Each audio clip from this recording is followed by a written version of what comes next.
My name is Trevor Hayes. I'm 39 years old. 2 years ago, I went through a divorce that took away pretty much all my desire to stay in the city. I sold my apartment, found an old farmhouse out by the woods in Vermont, not far from a little town called Stowe, and moved out there. My job allowed for it. I'm a programmer. I can work from anywhere. Quiet, nature, no neighbors in sight. Exactly what I needed at the time. The first year, I was getting used to the silence. It scared me at first. In the city, there's always some background noise. But out there at night, it's real silence. The kind where you can hear your own breathing. Eventually, I got used to it. I even started loving it. That night was in November. Cold, dark, the first signs of winter. The ground was already frosting over by morning. I woke up at 2 a.m. to a sound. For the first few seconds, I just lay there trying to figure out what it was. My brain wasn't fully awake yet, but my body had already tensed up. My heart was already racing before I'd even understood why. Something big was moving outside. I could hear branches snapping and heavy footsteps on the frozen ground, every step landing with a crunch. The sound was getting closer to the house. I didn't move. I lay there listening, trying to figure out which direction it was coming from. My heart was pounding so hard I could hear it in my ears. Then, a hit against the wall. A hard one. The house actually shook. I felt the vibration through the bed, through the floor. I didn't imagine it. I really felt it. I sat up in bed. My hands were shaking, not from the cold, from something else. That feeling when your body understands danger before your mind catches up. The sound came again. Another hit. Then, a growl. Low, thick, rolling. The kind of sound you don't just hear with your ears. You feel it somewhere in your chest. I had never in my life heard a sound like that up close.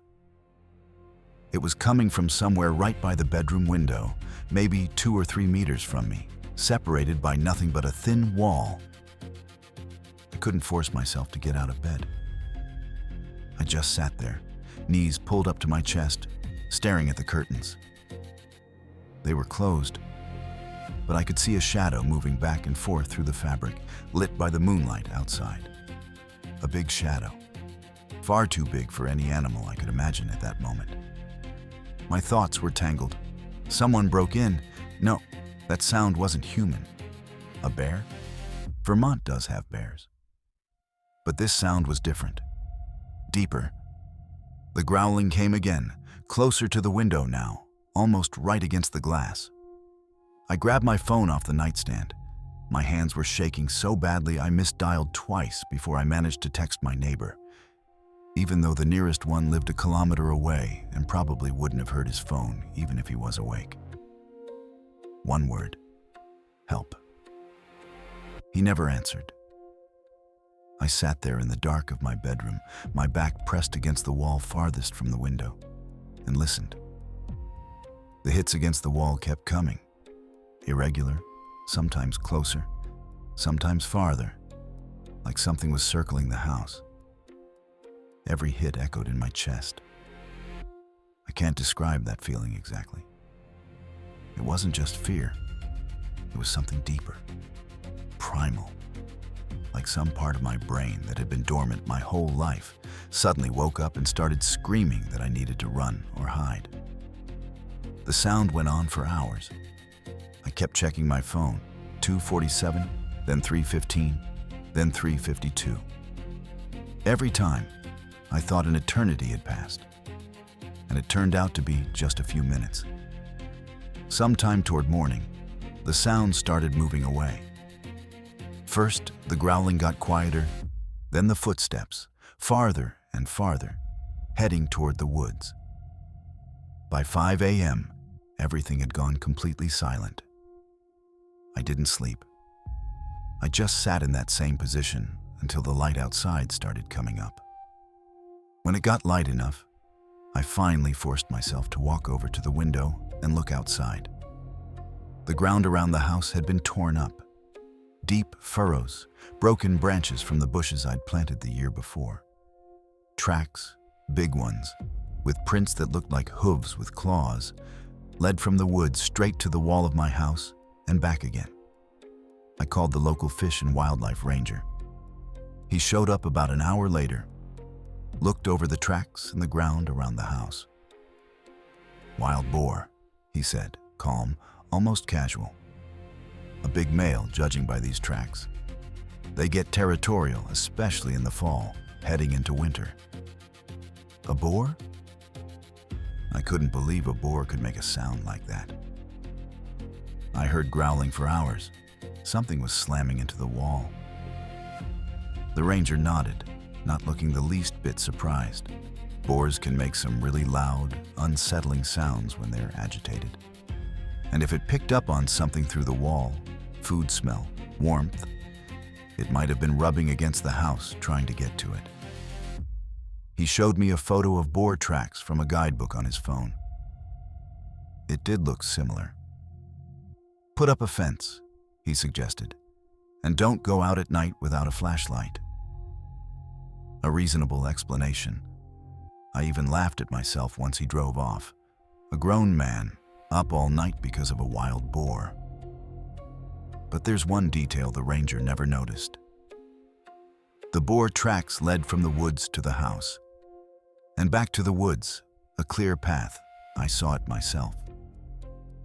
But directly under my bedroom window, right where the growling had been loudest, right where I'd felt the hits closest, there were no tracks at all.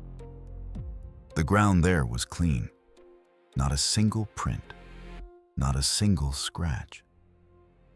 Like whatever had been standing there, growling into my wall for hours, had never come from anywhere and never left.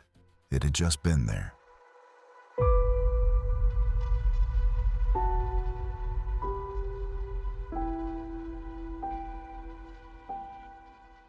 I've lived alone for 3 years now. Top floor apartment in an old brick building in Cleveland, the kind they put up in the 50s, thick walls, heavy floors. You barely hear the neighbors. I'd gotten used to the quiet. I'd even grown to love it. Until that evening. It was sometime past midnight. I was lying in bed with my phone, not asleep. Rain outside, a car drove by somewhere far off, and then silence again. And then knocking. 3 knocks. Slow, coming from under the floor. I didn't move. Old building, pipes. Someone below me dropped something. I rolled onto my side and closed my eyes. 3 knocks again. I opened my eyes, sat up and tapped my foot on the floor in response. Once, to let whoever it was know I'd heard and that I was trying to sleep. Normal courtesy between neighbors. Silence.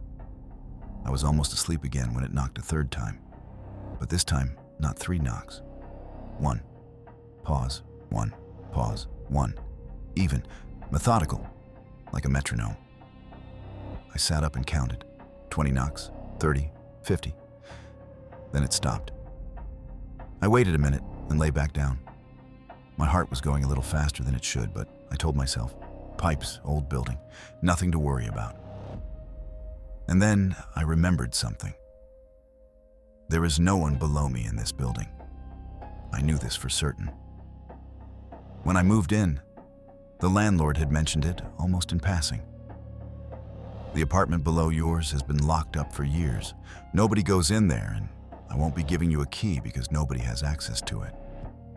I hadn't asked why at the time. Just nodded. The apartment below me is sealed. There cannot be anyone in there. I grabbed my phone and shone the light on the floor, as if that would help.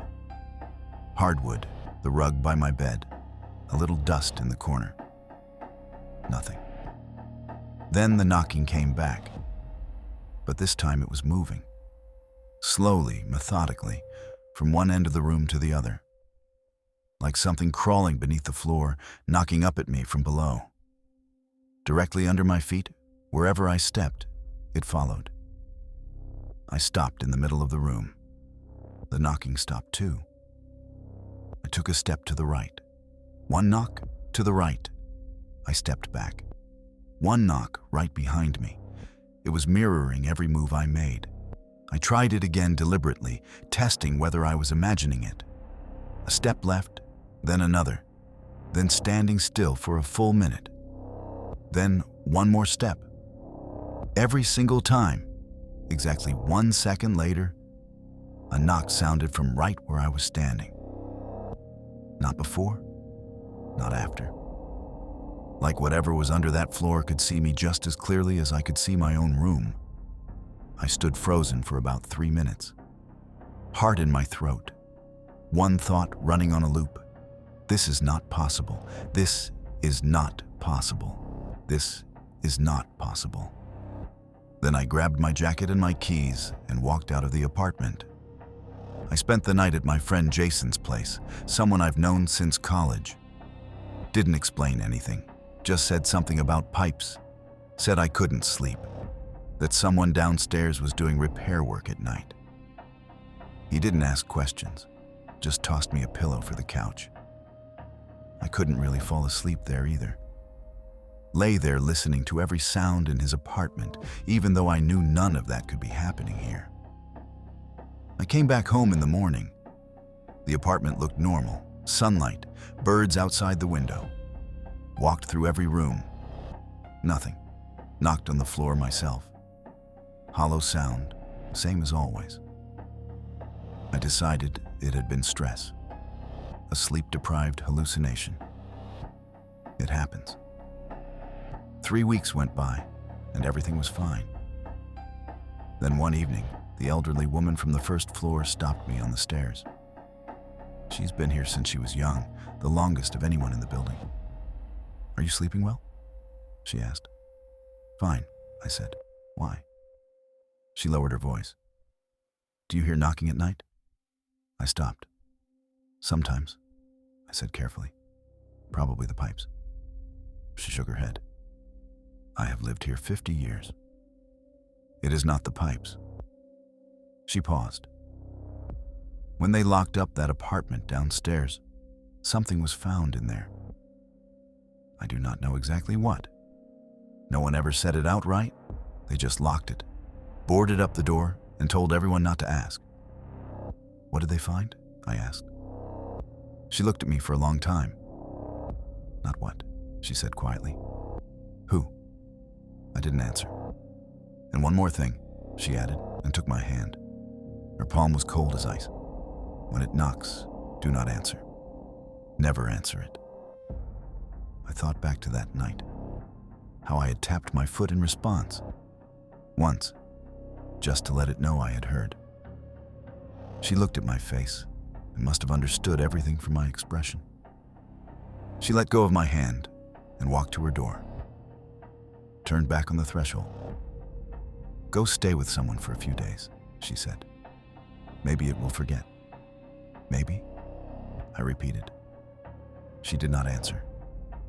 Just went inside and shut the door. I am standing on the landing right now, writing this on my phone. I cannot make myself go back into the apartment, because through the closed door, I can hear it. Even. Methodical, 3 knocks. Pause, 3 knocks. It is waiting for me to open the door.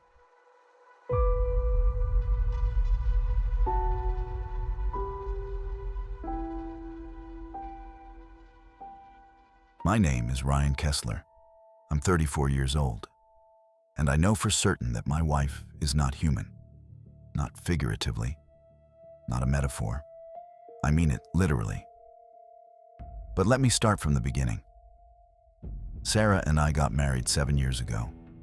We met at work, the usual story. She was quiet, a little reserved, but I always figured that was just her personality, an introvert.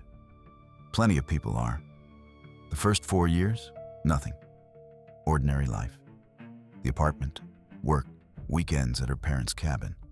Sometimes she'd go strangely quiet at dinner, staring at her plate, just not there. But who doesn't zone out sometimes? Everything changed after we went up to the Adirondacks. November, off-season. We picked that time on purpose.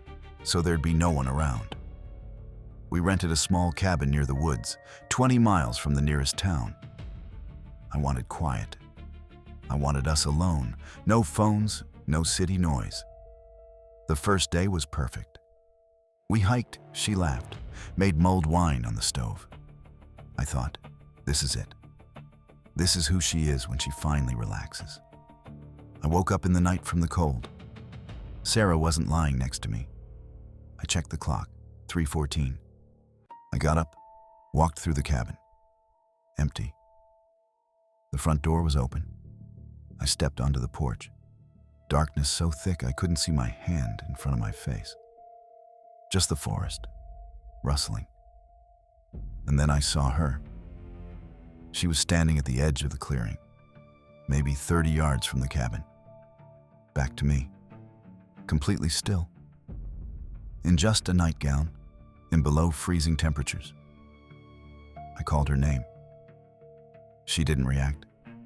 I walked closer, put my hand on her shoulder, and turned her around. She looked straight through me, eyes open but empty, like someone asleep with their eyes open. I knew the term, sleepwalking. I got scared but not panicked. I carefully walked her back inside, covered her with a blanket.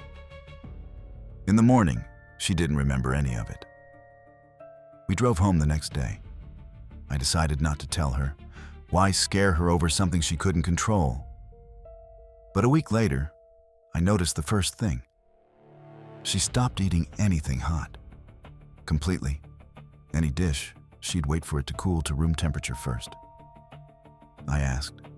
She said she'd burned herself once and was being careful now. Made sense. I let it go. Then the second thing. We were sitting one evening, her reading a book. I looked over and suddenly realized I hadn't heard her breathe in maybe 5 minutes. I watched. 30 seconds. A minute. She turned a page, but her chest completely still. I coughed loudly. She looked up. What? Nothing, I said, and went to the bathroom, where I stood for 5 minutes staring in the mirror, telling myself I'd imagined it. The third thing happened a month later. I found her phone unlocked on the counter. Wasn't trying to look, just wanted to move it out of the way. But the screen was open to some app I'd never seen. No name, just a gray screen with coordinates updating in real time, and a list of 4 names. Mine was last. I put the phone back exactly where it was, sat on the couch, and started thinking. Thought for 2 hours. Then she walked in, from the kitchen, holding a cup of tea, sat next to me, leaned into my shoulder, warm, soft, smelled like her usual perfume. Why so quiet? She asked. Just tired, I said. She nodded and switched on the TV. And I sat there thinking about one thing, the other 3 names on that list. I checked the next day. The first, a man from Albany, found dead 2 months ago. The second, a woman from Burlington, reported missing. The third, a young man from Portland, Maine, suicide. At least that's what the report said. I'm writing this from work right now. She thinks I'm in a meeting. I don't know what she is. I don't know where that night in the Adirondacks really came from, or what actually happened out there. I don't know if the woman who came home with me is the same one who went up there with me in the first place. But I know one thing. Tonight, I'll go home, take off my jacket, say I'm tired, go to bed, and I'll wait for 3:14, because this time I'll be the one who wakes up first. I woke up at 3:09, 5 minutes early. I lay still, breathing steady, pretending to sleep. Sarah was beside me. I could hear her, or thought I could. 3:14, nothing. 3:15, silence. I was starting to think it had all been paranoia, that I'd just overworked myself, gotten in my own head. That tomorrow I'd call a therapist, tell them about my little investigation, and we'd laugh about it together. I rolled onto my side. Her spot was empty. I got up, checked the apartment. Empty. The front door was locked, but unlocked from the inside. I put on my shoes, grabbed a jacket, and went out. She was standing in the same spot as in the Adirondacks, in the middle of the courtyard, back to me.